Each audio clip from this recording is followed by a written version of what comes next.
Oke. Salam jemaat Tuhan yang terkasih. Ya, karena ini adalah mungkin ini wajah baru ya bagi sebagian kita ya. Ini pertama kali saya di sini ya, dan ini sebuah sukacita yang sangat-sangat besar bisa bertemu dengan jemaat Tuhan sekalian. Saya ini pelayanan perdana saya di ibadah KU2 di GKJ Season City. Nama saya Noptianus, biasanya dipanggil Nop atau Nopti ya. Saya dari tetangga sebelah, dari Tambora. Sudah jalan 9 bulan di sana, bersama-sama melayani Tuhan. Tema firman Tuhan bagi kita minggu ini adalah hidup untuk kebenaran. Saya mengajak jemaat Tuhan sekalian membuka firman Tuhan di dalam 1 Petrus pasal yang kedua ayat 18 sampai 25. 1 Petrus pasal yang kedua ayat 18 sampai 25. Saya akan membacakannya bagi kita, demikian firman Tuhan. Hai kamu hamba-hamba, tunduklah dengan penuh ketakutan kepada Tuanmu. Bukan saja kepada yang baik dan peramah, tetapi juga kepada yang bengis. Sebab adalah kasih karunia jika seorang karena sadar akan kehendak Allah, menanggung penderitaan yang tidak harus ia tanggung. Sebab dapatkah disebut pujian jika kamu menderita pukulan karena kamu berbuat dosa. Tetapi jika kamu berbuat baik dan karena itu kamu harus menderita, maka itu adalah kasih karunia Allah. Sebab untuk itulah kamu dipanggil, karena Kristus pun telah menderita untuk kamu dan telah meninggalkan teladan bagimu supaya kamu mengikuti jejaknya. Ia tidak berbuat dosa dan tipu tidak ada di dalam mulutnya. Ketika ia dicaci maki, ia tidak membalasnya dengan caci maki. Ketika ia menderita, ia tidak mengancam, tetapi ia menyerahkan kepada Dia yang menghakimi dengan adil. Ia sendiri telah memikul dosa kita di dalam tubuhnya di kayu salib, supaya kita yang telah mati terhadap dosa, hidup untuk kebenaran. Oleh bilur-bilurnya kamu telah sembuh. Sebab dahulu kamu sesat seperti domba, tetapi sekarang kamu telah kembali kepada gembala dan pemelihara jiwamu. Amin. Sedemikian jauh pembacaan firman Tuhan. Berbahagialah setiap kita yang membaca, yang melakukan dan yang merenungkan dan yang melakukan firman Tuhan di dalam kehidupan kita masing-masing. Surat Petrus yang barusan kita baca ini adalah surat yang tentunya ditulis oleh Rasul Petrus ya. Namanya juga surat Petrus. Ini ditujukan kepada jemaat-jemaat diaspora, jemaat-jemaat yang tersebar di beberapa wilayah pada saat itu. Dia ada di Pontus, di Galatia, di Kapadokia, Asia Kecil dan Bitinia. Itu bisa kita lihat di dalam pasal 1 ya. Dan surat ini ditujukan kepada jemaat-jemaat yang banyak menderita penganiayaan pada waktu itu. Banyak mengalami perlakuan yang tidak baik, mengalami diskriminasi sosial secara khusus berkaitan dengan status mereka sebagai orang Kristen.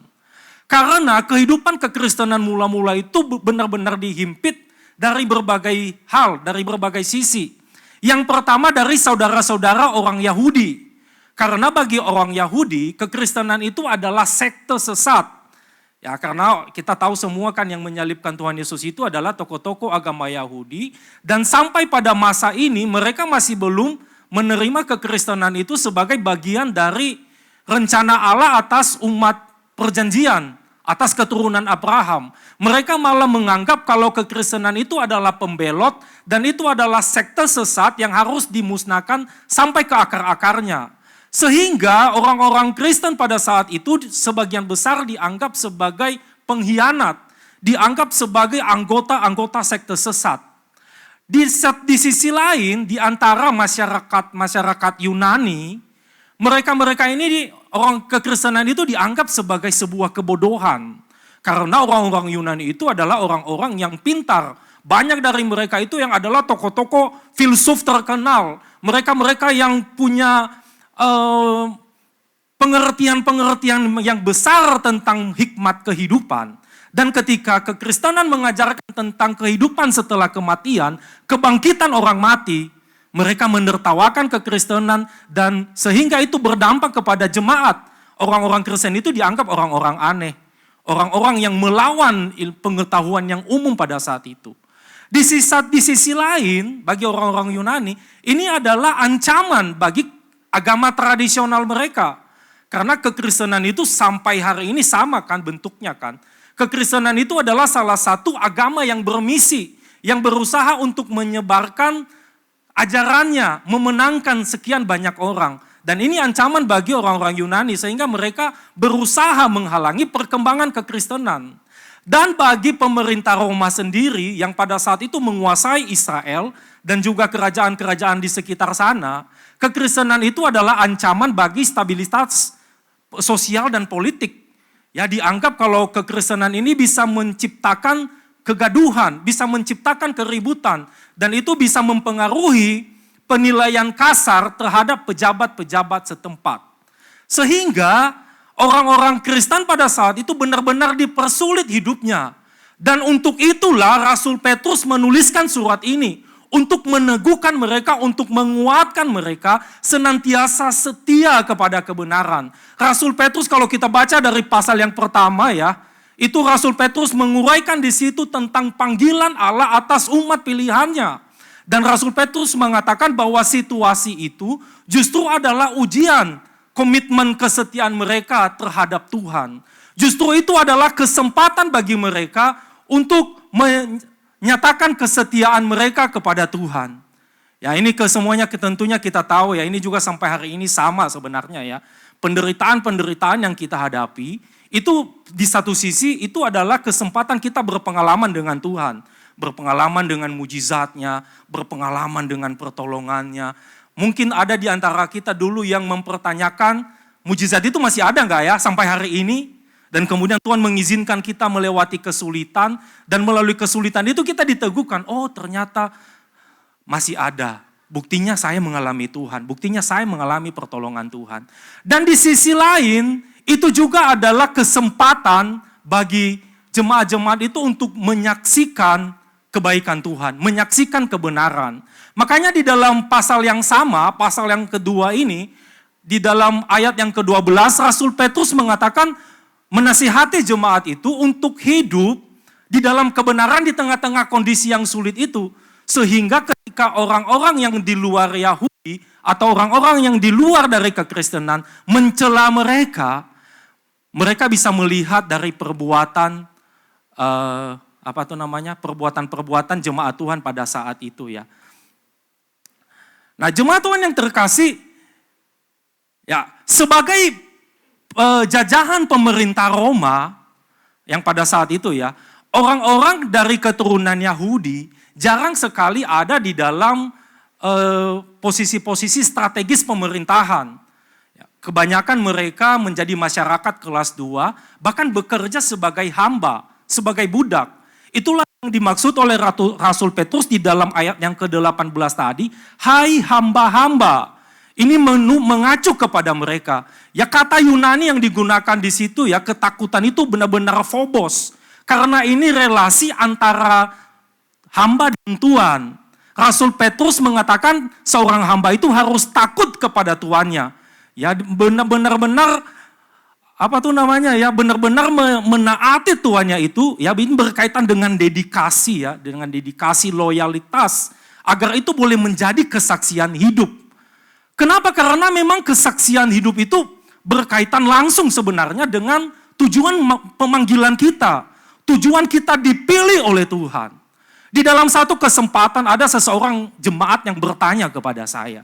Dia nanya begini, Pak, kenapa ada pemilihannya? Apakah itu artinya Tuhan itu pilih kasih? Saya katakan sama dia, pemilihan itu tujuannya untuk menyelamatkan. Tuhan memilih kita itu karena kita tidak dapat menyelamatkan diri kita sendiri dan kita tidak mungkin bisa datang kepada Tuhan dengan kekuatan kita sendiri, maka Tuhan memilih kita. Sehingga dengan pemilihan itu dia kemudian menyertai kita untuk boleh mendapatkan kepenuhan dari keselamatan itu. Itu yang pertama. Dan yang kedua, Tuhan itu memilih kita untuk memakai hidup kita menjadi alat peraganya. Jemaat Tuhan yang terkasih, ini yang seringkali dilupakan oleh orang-orang Kristen. Apalagi dari gereja-gereja yang berbackground Injili, Reform gitu ya. kadang-kadang terjatuh di dalam dosa keangkuhan rohani. Saya pernah masuk di dalam salah satu grup pengajaran doktrin reform ya, itu di Facebook dulu waktu zaman-zamannya Facebook. Dan kemudian ada orang-orang dari Anabaptis masuk di situ, dan kemudian terlibat diskusi dengan kami, ya beberapa hamba-hamba Tuhan yang ada di dalam grup itu, tentang baptisan. Apakah anak kecil itu boleh dibaptis? Ini mungkin bertentangan dengan teologi kita secara sinodal ya. Tapi kami memberikan penjelasan pada saat itu berdasarkan hakikat-hakikat Alkitabiah. Tapi yang menyedihkan buat saya adalah orang ini kemudian dihujat. Kemudian dimaki-maki gitu ya. Sampai pada akhirnya saya udah mengatakan ini udah gak benar. Kemudian saya tulis artikel Kristen Sejati. Itu sedikit tajam artikelnya ya. Saya mengatakan kepada mereka kalau kekristenan itu bukan agama, itu gaya hidup. Kalau kita seperti ini bukan kekristenan namanya. Kekristenan itu adalah gaya hidup, bagaimana kita memiliki gaya hidup sebagai Kristus, seperti Kristus. Jangan sampai orang-orang yang masuk ke grup ini hanya bertemu dengan komunitas kafir yang munafik. Saya sampai berkata keras seperti itu kepada mereka, karena kata-kata mereka itu begitu kasar. Sekarang gantian, saya yang dihakimi. Jangan-jangan kamu bukan umat pilihan Tuhan. Jangan-jangan kamu Kristen KTP dan lain-lain. Saya sampai keluar pada akhirnya dari grup itu karena saya merasa ini rasanya udah nggak ini lagi deh ini udah nggak membawa saya bertumbuh di dalam iman, nggak membawa saya kepada Tuhan. Seringkali banyak orang-orang percaya itu yang berpikir bahwa tujuan pemilihan itu hanya berhenti kepada keselamatan. Ya Tuhan memilih untuk menyelamatkan saya sudah selamat, sekali selamat tetap selamat, saya sudah masuk surga, selesai. Padahal tidak, kita bisa melihat siapa yang pertama sekali dipanggil oleh Tuhan di dalam Alkitab. Abraham. Dari mana Abraham dipanggil? Dari tengah-tengah orang-orang kafir, penyembah berhala yang tidak mengenal Tuhan. Dan kenapa Tuhan memanggil Abraham? Karena Tuhan ingin memakai hidup Abraham untuk menyatakan dirinya, untuk menjadi alat peraganya di tengah-tengah dunia. Dan kemudian panggilan itu, pemilihan itu berlanjut kepada Ishak, Yakub yang kemudian menjadi Israel, menjadi satu bangsa. Dan di dalam sejarah satu bangsa ini, Tuhan mewahyukan dirinya. Tuhan menyatakan dirinya. Dari mana kita mengenal Tuhan? Dari Alkitab. Alkitab itu apa? Firman Tuhan. Tapi di sisi lain kita bisa menelusuri sejarah satu bangsa di dalamnya. Sejarah bangsa Israel yang dipakai oleh Tuhan untuk media pernyataan dirinya. Ketika Israel taat, diberkati oleh Tuhan. Ketika mereka memberontak, dihukum oleh Tuhan. Dari situ kita tahu, oh berarti ketaatan membawa berkat, ketidaktaatan membawa kutuk. Dan itu berlanjut kepada kita sampai hari ini.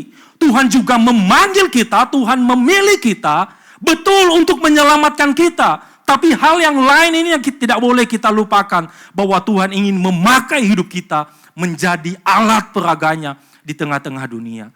Melalui apa yang Tuhan nyatakan di dalam hidup kita, itu menjadi kesaksian di tengah-tengah dunia ini tentang siapa Allah yang hidup itu.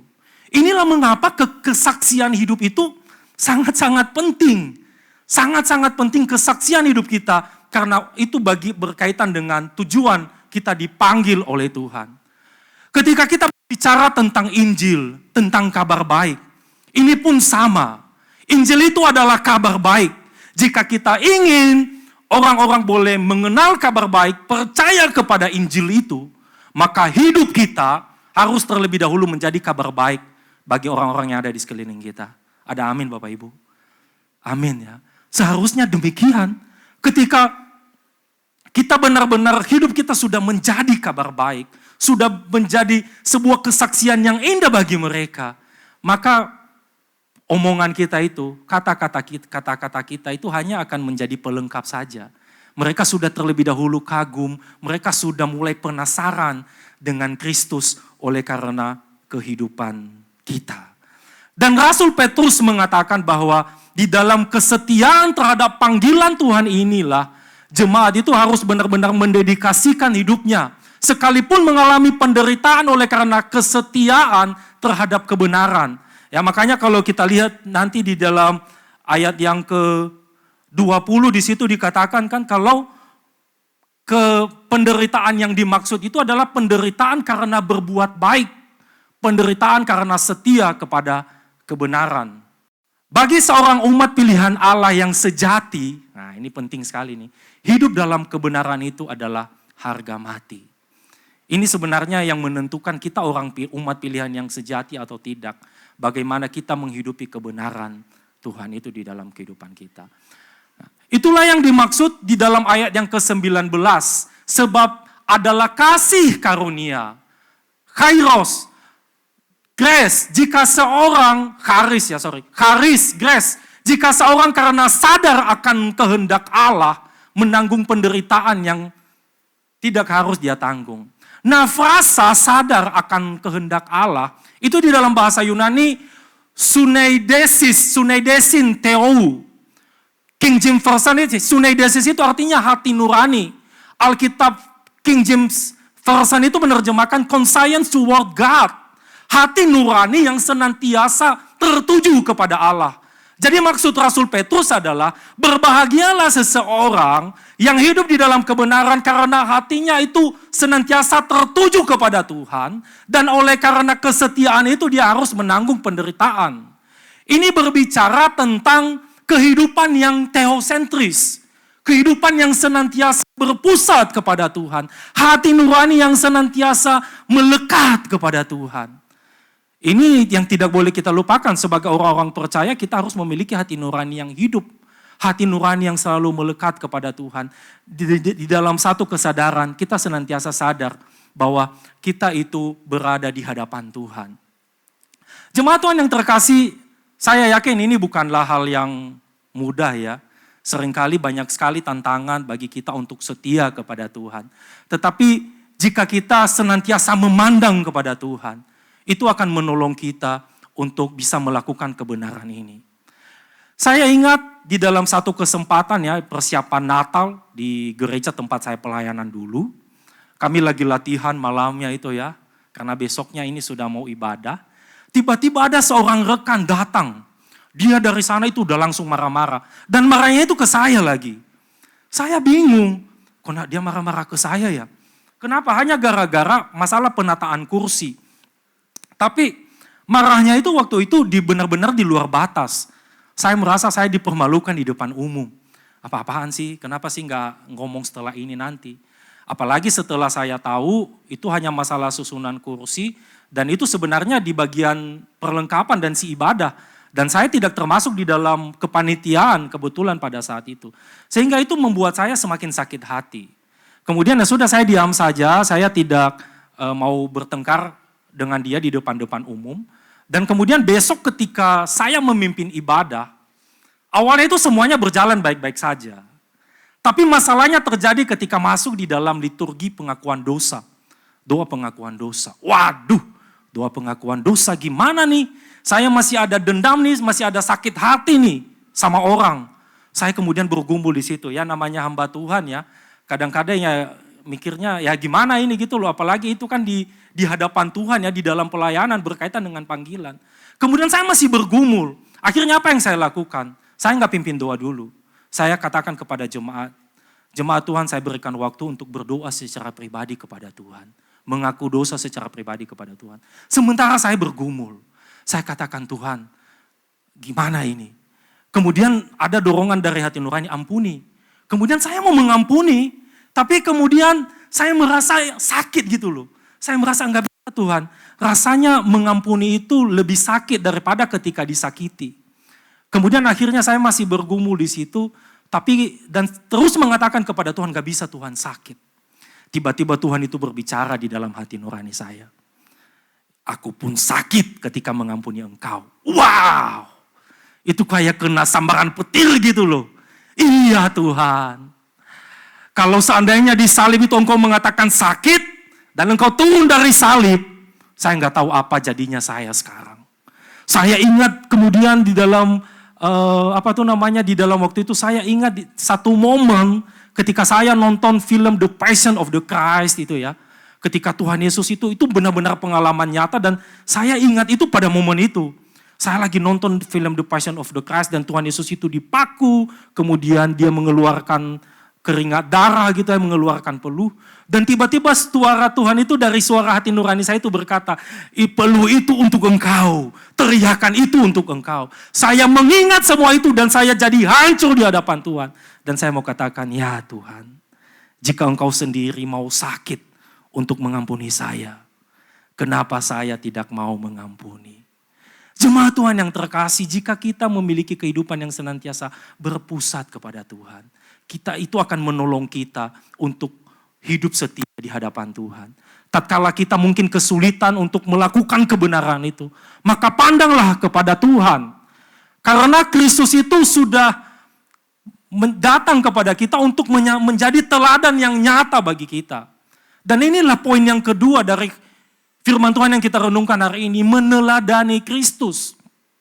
Kenapa? Karena salah satu tujuan Tuhan Yesus itu datang ke dalam dunia adalah untuk memberikan kita teladan yang sejati.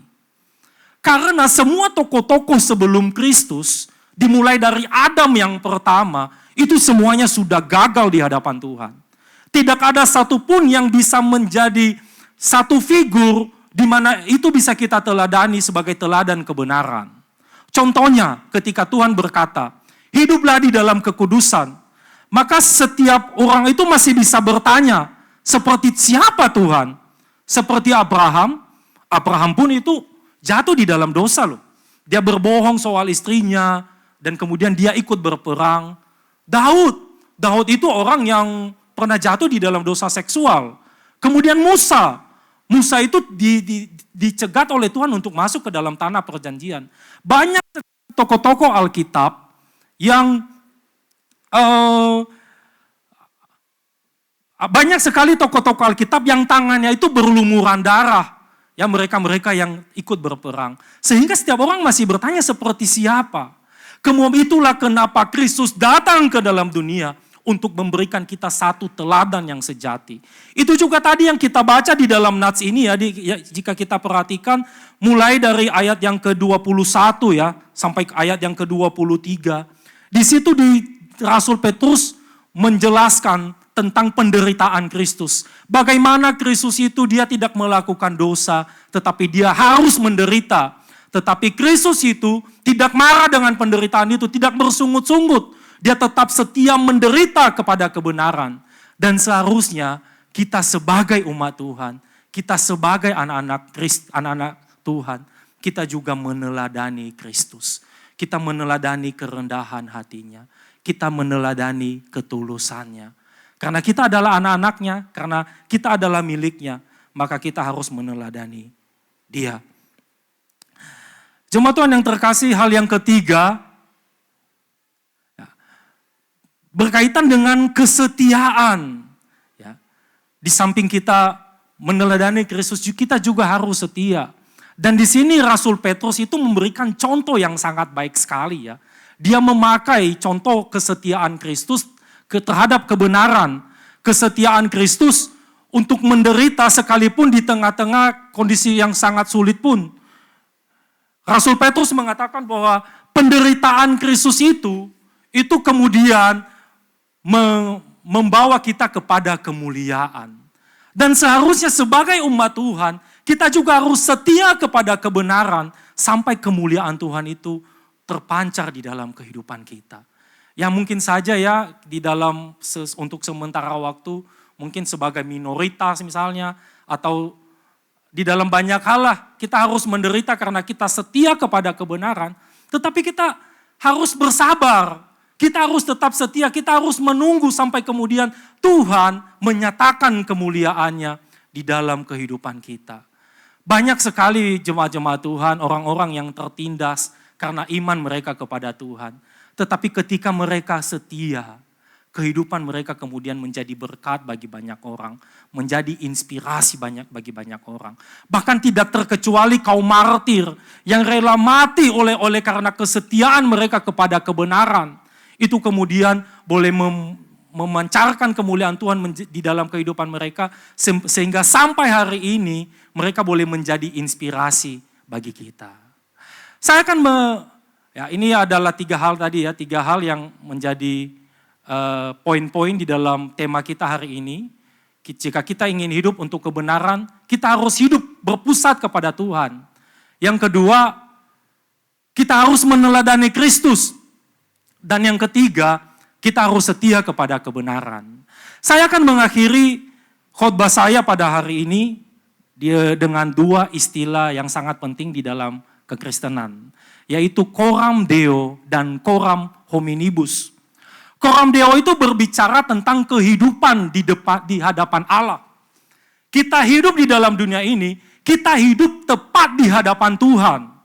Ya, karena Tuhan itu adalah Allah yang hidup, dan Dia itu adalah Maha Hadir, Dia juga Maha Tahu, maka kehidupan kita itu tetap tepat berada di hadapan Tuhan.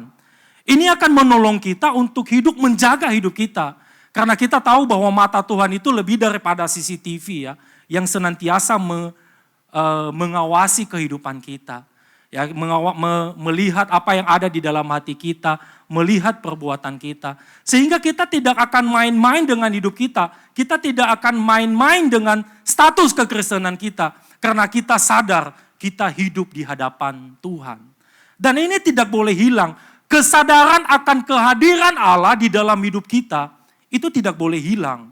Karena jika itu hilang, itu akan mempengaruhi segala sesuatu di dalam kehidupan kerohanian kita. Salah satu contohnya, ketika misalnya kita hadir beribadah, misalnya di tempat inilah, katakan di tempat ini ya. Jika kita tidak memiliki kesadaran akan kehadiran Tuhan, maka ibadah kita ini hanya akan jadi rutinitas. Kita hanya datang, duduk, nyanyi-nyanyi, melepaskan beban, dan kemudian pulang. Tidak ada satu pengalaman ya, di mana kita itu mengalami perjumpaan secara pribadi dengan Tuhan. Tetapi jika kita benar-benar hadir di sini dengan hati yang tertuju kepada Tuhan, dan kemudian kita benar-benar tahu saat ini saya hadir di hadapan-Mu Tuhan, dan Engkau ada di sini pada saat ini memperhatikan hidup kami, maka itu akan mempengaruhi sikap kita di dalam beribadah. Kita tidak akan lagi melihat altar ini sebagai panggung. Ini juga secara khusus bagi kita yang melayani ya. Hati yang kita melayani juga akan sama. Ini tidak lagi kita lihat sebagai altar di mana kita mempertontonkan sesuatu. Tetapi kita akan melihat altar ini sebagai mezbah. Di mana di sini kita membawa hidup kita di hadapan Tuhan. Itu akan mempengaruhi segala sesuatu, mempengaruhi sikap hati kita di dalam bekerja. Salah seorang anak pemuda dulu pernah cerita kepada saya, dia bilang, Pak, contoh ini bagaimana ya? Ada tiba-tiba di toko saya ini ada orang yang datang belanja. Belanjanya itu cukup banyak dan dia dari salah satu instansi pemerintah. Dia anak pemuda saya ini buka toko ATK ya, alat tulis kantor, dan orang ini datang belanja cukup banyak. Tapi orang ini kemudian minta nota kosong. Kemudian dia bertanya kepada saya. Dia bilang ini bagaimana contoh? Dan dia bilang kalau misalnya saya memberinya nota kosong, dia berjanji akan belanja lagi. Nah, saya cuma jawab begitu kepada dia. Kamu sadar enggak kalau hidupmu ada di hadapan Tuhan? Kalau hidupmu itu tepat ada di hadapan Tuhan. Sekarang kembali kepada hati nuranimu. Justru disitulah iman kepada Tuhan itu diuji. Kita percaya pemeliharaan Tuhan atau mengabaikan Tuhan itu, pura-pura nggak lihat Tuhan, dan kemudian kita curang. Ya, kan kadang-kadang banyak jemaat-jemaat Tuhan itu kan yang seakan-akan menutup mata, aduh permisi dulu ya Tuhan. Seakan-akan menutup mata, menutup telinga untuk melihat Tuhan. Nah, kenapa? Karena ini udah berkaitan dengan keuntungan misalnya. Saya cuma jawab begitu dan saya puji Tuhan ya, dia memutuskan, dia mengatakan saya tidak mau. Saya percaya karena saya tahu orang itu mau nipu gitu ya, mau bohong gitu ya. Dan kemudian dia mengatakan kepada saya percaya Tuhan bisa memberkati saya dengan caranya, tidak harus dengan cara yang tidak benar seperti itu. Dan akhir-akhir ini saya bersyukur bisa mendengar kabarnya ya, dia udah buka beberapa cabang toko di mana-mana. Itu di Jawa Timur, dia udah mulai menguasai Jawa Timur sih. Masih anak muda, masih di bawah 35 tahun lah.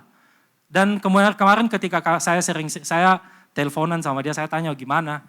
Dia bilang ya puji Tuhan, Tuhan berkati. Ya banyak cara Tuhan memberkati kita jika kita setia kepada kebenaran. Dan yang kedua, coram hominibus. Coram hominibus itu artinya adalah hidup di hadapan manusia. Kita harus sadar bahwa di samping kita menyenangkan Tuhan di dalam kehidupan kita, orang-orang yang ada di sekeliling kita juga melihat kesaksian hidup kita. Tidak mungkin dong kita kemudian mengatakan saya ini orang yang setia kepada Tuhan. Tetapi orang melihat hal yang sebaliknya di dalam kehidupan kita ya. Itu tentunya adalah hal yang sangat-sangat buruk sekali. Apalagi ya kalau misalnya kehidupan kita yang saleh itu hanya terlihat di gereja. Saya pernah sampaikan khotbah di Tambora ya. Saya mengatakan kepada jemaat, saya berdoa di gereja kita ini nggak ada pintu ajaib. Pintu ajaib itu gimana Bapak Ibu? Kalau di dalam dunia mitologi, pintu ajaib itu bisa memindahkan seseorang dari tempat yang satu ke tempat yang lain. Tetapi pintu ajaib di dalam gereja itu lebih unik lagi. Nah, orang yang dulunya, yang ininya ya dari kehidupan yang lama ketika lewat pintu itu masuk ke dalam gereja. Tiba-tiba berubah, salam, puji Tuhan, kata-katanya penuh hikmat, kata-katanya penuh kebenaran, sikapnya itu penuh kasih, keramahan, senyum gitu loh. Kemudian datang ibadah kusuk sekali, pelayanan luar biasa sekali. Tetapi ketika pulang dan melewati pintu ajaib yang sama, kembali kepada kehidupan yang lama.